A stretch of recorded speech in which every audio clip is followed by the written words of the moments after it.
কবি আলোক সরকারের কবিতা পাঠ। আজকের প্রথম কবিতার নাম নিশিথিনী। তোমার কল্পনা আমার ভিতর বিবিধ কাজ করে। যখন তুমি সকালবেলার প্রথম রৌদ্রের রং, আমার ভিতর একরকম পরিবর্তন। যখন তুমি দুপুরবেলার দ্বিতীয় পরিবর্তন। এই রকম খেলা আমার ভালো লাগে। আমি মনে মনে তোমাকে সাজাই, কখনো বর্ষার রং, কখনো হেমন্তের। আমার ভিতর কত রকম পরিবর্তন। আমার ভিতর নির্জন নদীতট, সন্ধ্যাবেলার মন্দির। প্রতিটি মুহূর্ত অপরিজ্ঞাত রূপান্তর। আমার কল্পনায় তুমি কখনো অলস গ্রামের পথ, বকুল ছড়ানো একাকী আস্তে আস্তে হয়ে উঠি। দেখি আমার হয়ে ওঠা অকল্পন নিশিথিনী। আমার ভিতর নিঃশব্দ পাতা ঝরায়, নিস্তব্ধ অসৎ গাছ।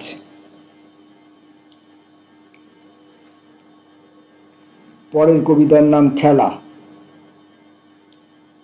তুমি যখন নাম ধরে ডাকো, তখন আমার জাগা।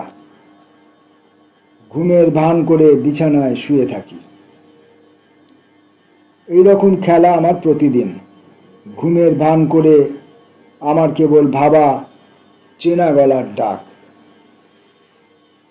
তোমার কণ্ঠের তাপে আমার পৃথিবী।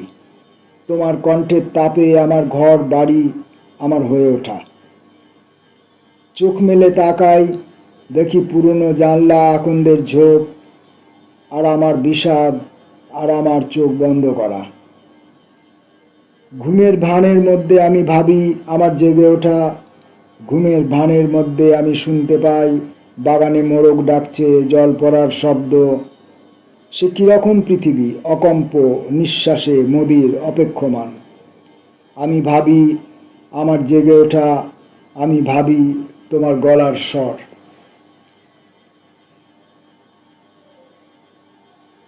পরের কবিতার নাম নতুন রাস্তায়। নতুন রাস্তায় হঠাৎ যখন তোমাকে দেখলুম, আমার ভয় হলো।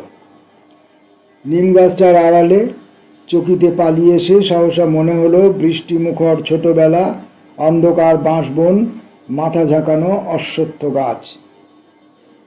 এইরকম গোপন তোমার ভিতর। তুমি এমন করে চারদিকে তাকাও, খোঁপা ঠিক করো। আমাদের বারান্দার মালতী জড়ানো রেলিং, বিকেলবেলার আলো আমার বুকের ভেতর ঠান্ডা হাত রাখে।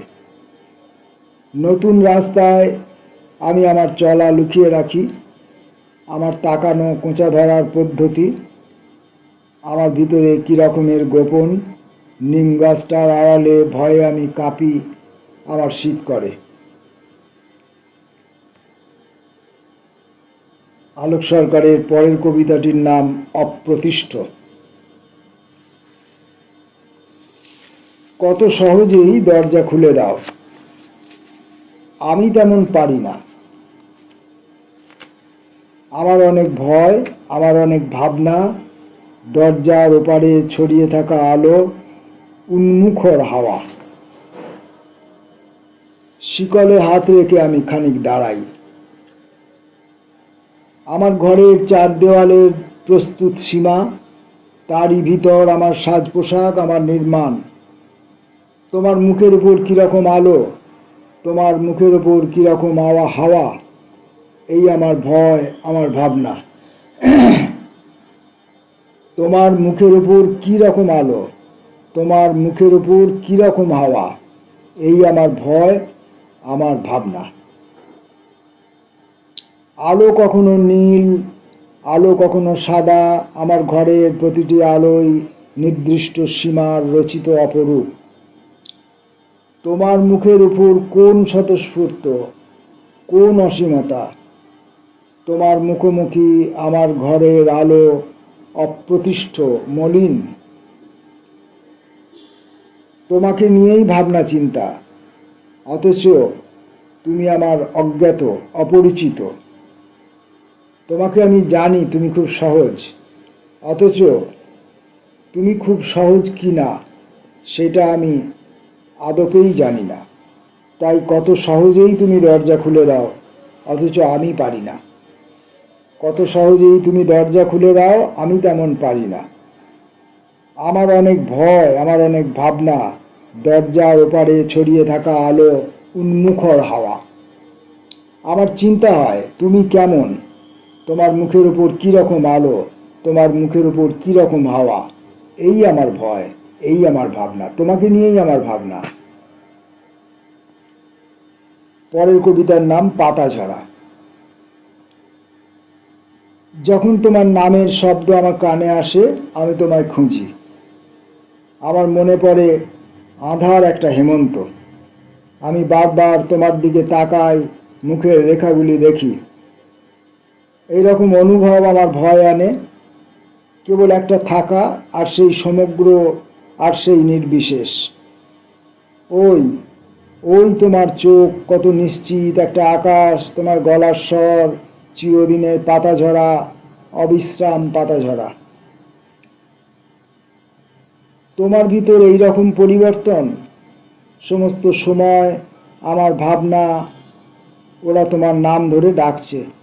সমস্ত সময় রোমাঞ্চিত প্রতীক্ষা, আতঙ্কিত উদ্গ্রীব, কত দ্রুত তোমার কাছে যাই, দুহাতে নিবিড় করি।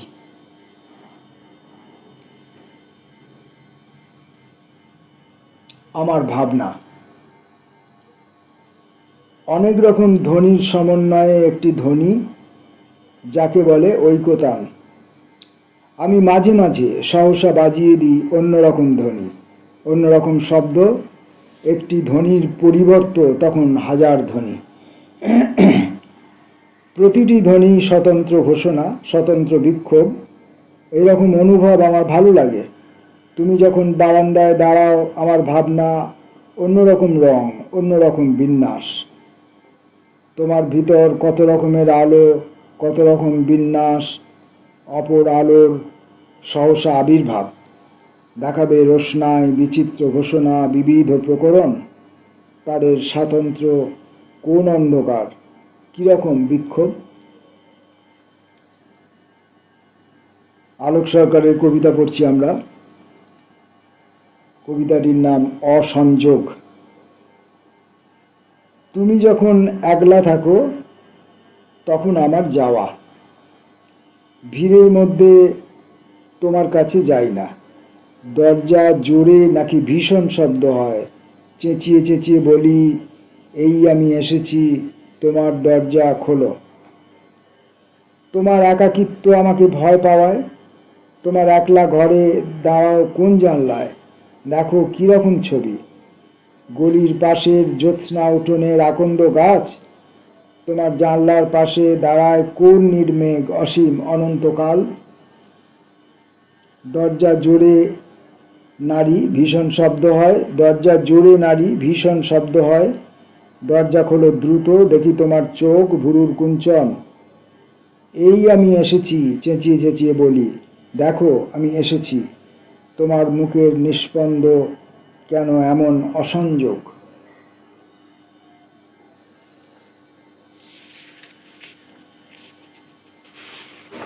পরের কবিতাটি এবং আলোক সরকারের কবিতা পাঠের আজকের শেষতম কবিতাটি শ্বেতপদ্ম।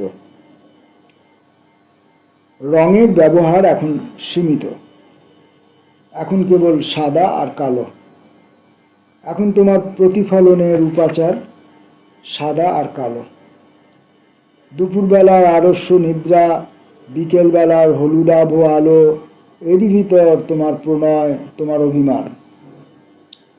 আলতো চুম্বন অথবা উদাস ক্ষণিক হাত রাখা, নমিত পিঠের শীতল সহজতায়। পশ্চিম দিকের মাঠের উপর নীরব ভ্রমণ।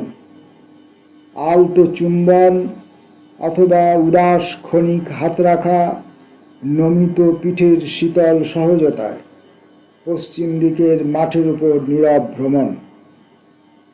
শিশুরা খেলা করে, প্রজাপতি ওড়ে, নিম গাছের তলায় নিমফল ছড়ানো। কাঠবেড়ালি স্তব্ধতা, নির্জন গরুগুলোর চিরকালে নিরাসক্তি ঘাস ছেড়ে। জামরুল গাছ নেই, কৃষ্ণচূড়া নেই। তোমার আগ্রহ খোপার অন্তরালে গোলাপের রক্তিম সংগ্রহ করেনি অলস স্বাভাবিকতা। আধো অন্ধকার সন্ধ্যায় আমরা বাড়ি যাব। শিশির ঝরার স্তব্ধতা, গরুর গাড়ির স্তব্ধতা, অস্বীকৃত তন্দ্রায় ধ্যানগমন শ্বেতপদ্ম, অকম্পিত শ্বেতপদ্ম।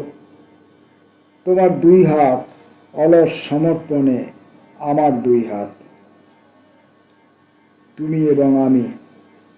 তোমাকে আমি দেখছি, তোমাকে নিয়ে আমি ভাবছি, এবং তোমার সঙ্গে আমার রসায়ন সম্পর্কিত যাবতীয় চিন্তা, ভাবনা, কল্পনা, ভয়, ভ্রান্তি, স্বাভাবিকতা, অস্বাভাবিকতা, স্বস্তি, অস্বস্তি, এই সমস্ত কবি আলোক সরকারের কলমে পংক্তিতে পংক্তিতে, শব্দে শব্দে।